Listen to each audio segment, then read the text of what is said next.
दूसरे के दूध की रखवाली करते रहे नीतीश, अपना ही दूध पी गई बिल्ली। कहां विपक्षी एकता का संकल्प लिया, कहां अब दूर नजर आ रही दिल्ली। नीतीश के अपने घर में जोरदार कलह, राजनीतिज्ञों का दावा, जाने वाली है नीतीश की सरकार। कहावत है कि दूसरे के घर की रखवाली करने वालों के अक्सर अपनी तिजोरियों के ताले टूट जाते हैं।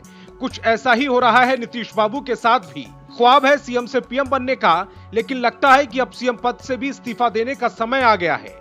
और वजह है नीतीश बाबू के अपने घर में पड़ी फूट, क्योंकि विपक्षी एकता का ढोल पीटने वाले नीतीश बाबू का एक और सिपह सालार अपनी पार्टी छोड़कर चला गया है। और सिर्फ पार्टी ही नहीं छोड़ गया, बल्कि नीतीश बाबू को बेनकाब कर गया है। यह सिपह सालार कोई और नहीं बल्कि बेगूसराय के पूर्व सांसद मुनाजिर हसन है। हसन साहब ने जेडीयू को अलविदा कहने और पार्टी की प्राथमिक सदस्यता से इस्तीफा देने के तुरंत बाद नीतीश बाबू पर जो आरोप लगाए वो सन्न करने वाले हैं।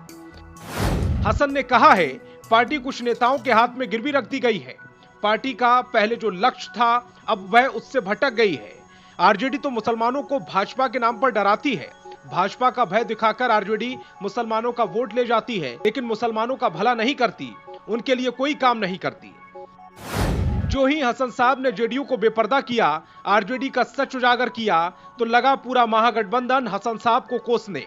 जेडीयू प्रवक्ता अभिषेक झा ने कहा, मुनाजिर हसन की पार्टी में कोई सक्रियता देखने को नहीं मिल रही थी, न ही वे किसी कार्यक्रम में सहभागिता कर रहे थे। ऐसे में पार्टी को उन्होंने किस परिस्थिति में छोड़ा वो बता रहे हैं, लेकिन कई बार व्यक्तिगत हितों को साधने के लिए भी लोग दल बदल करते हैं। आरजेडी प्रवक्ता मृत्युंजय तिवारी ने इसे जेडीयू का आंतरिक मामला करार दिया। मुख्यमंत्री नीतीश कुमार गैर बीजेपी विपक्षी दलों की एकजुटता के मुहिम में लगे हुए हैं और उनको सफलता भी मिल रही है। अब कुछ लोग पार्टी छोड़कर जा रहे हैं, ये जेडीयू का आंतरिक मामला है। लेकिन बीजेपी विधायक हरिभूषण ठाकुर ने नीतीश बाबू को धो डाला। उन्होंने कहा, निश्चित रूप से मुनाजिर हसन बड़े नेता हैं और उनका दर्द छलका है। उन्होंने जाहिर किया है कि कैसे अल्पसंख्यकों का शोषण होता है। जेडीयू और आरजेडी में उसका उन्होंने बखान किया है। और आरजेडी जेडीयू तो मुसलमानों का वोट लेती है, लेकिन पद प्रतिष्ठा देने के नाम पर कुछ नहीं करती। कांग्रेस एमएलसी समीर सिंह दर्द में छाती पीटने लगे और याद दिलाने लगे कि मुनाजिर हसन को नीतीश कुमार ने सांसद बनाया, मंत्री बनाया, ये दिया वो दिया, लेकिन उन्होंने नीतीश कुमार को दगा दे दिया।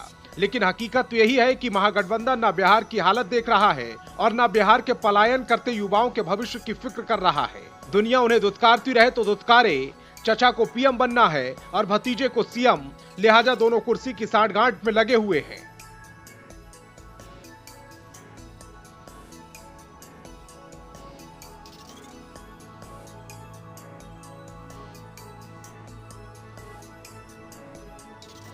Bureau report, India positive.